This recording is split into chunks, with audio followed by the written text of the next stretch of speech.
Ever since human beings could look up at the night sky, we have pondered the mysteries of the universe. And despite the rain, many of you turned out to the stargazing event at the Portsmouth Historic Dockyard this week, where astrological experts were on hand to unravel some of these mysteries and even offer a virtual tour of the cosmos. Our reporter Richard Stringer was there. The conditions outside may not have been the greatest, but that didn't stop people from coming to the historic Dockyard in Portsmouth to learn about the mysteries of the universe.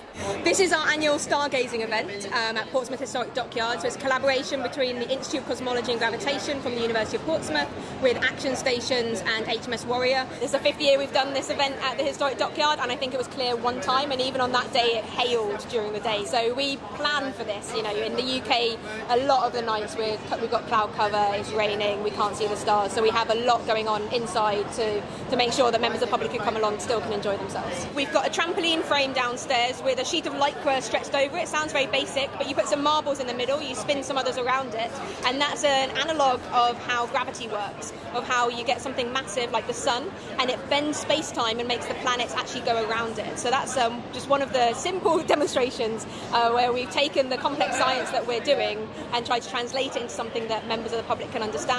We've got our 3D printer here because we're working on a project called Tactile Universe, where we're trying to explain what we do with our astrophysics research to someone who can't see.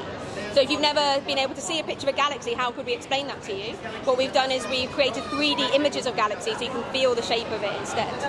We've got all sorts of different things. We've got a virtual reality walk through the cosmos going on, which is a prototype of a project that we're collaborating with the computing department. The event gives unique access to HMS Warrior After Dark, where you can not only learn about the constellations, but also how sailors have used the stars to navigate for hundreds of years. So sailors are still taught today to navigate by the stars, because you can imagine the scenario where you're out in the middle of the ocean and there's a huge solar storm, so a huge ejection of energy and particles from the sun, and what that can do is wipe out all your GPS satellites. And so if that happens and you're in the middle of the ocean and your GPS breaks, that can also mess with the magnetic field of the Earth, so your compasses wouldn't work.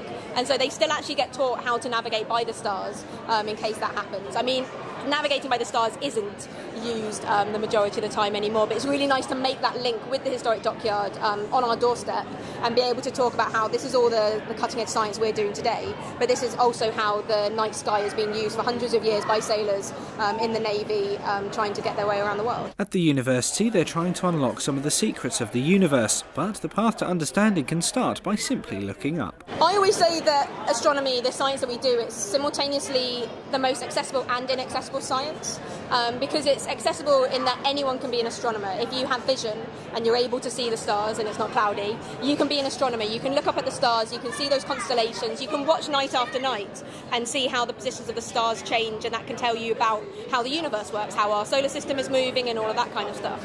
But then it's also incredibly inaccessible because we can never go to those stars or galaxies. We can't go and touch them or stick a thermometer in the sun to work out how hot it is. We can't go physically measure the distance to these galaxies that we're studying.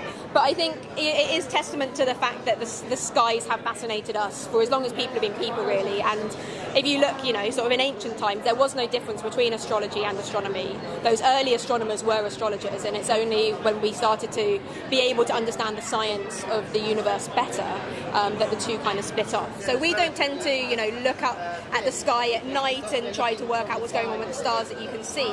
We're using huge telescopes on the tops of mountains that are looking at distant galaxies that we can't see with our eyes, trying to understand the theory behind the universe, what caused the universe to start, what happened in the fraction of a second after the Big Bang, what's going to happen to the universe when it comes, if it comes to an end, what is the 96% of the universe that we don't understand. That's the kind of big questions we're trying to tackle at the University of Portsmouth, and that's what we're hoping that we can get the members of the public to get involved with and get inspired by today. Richard Stringer, That's TV.